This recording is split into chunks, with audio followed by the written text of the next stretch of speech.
WMF Elevation 10 Water Filter Replacement.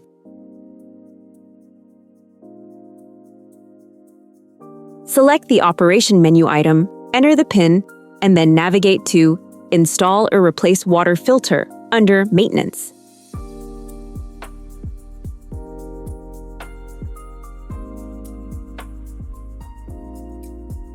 Remove the water tank on the right side of the machine and empty any remaining water. Fill the water tank with fresh water and reinsert it into the machine. Now remove the old water filter from the adapter.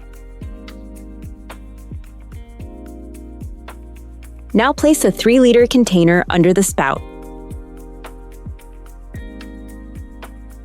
Take the new filter out of the package and place it on the adapter in the tank as usual. The machine will now automatically rinse the filter. Please be careful, as hot water will come out of the spout during this process.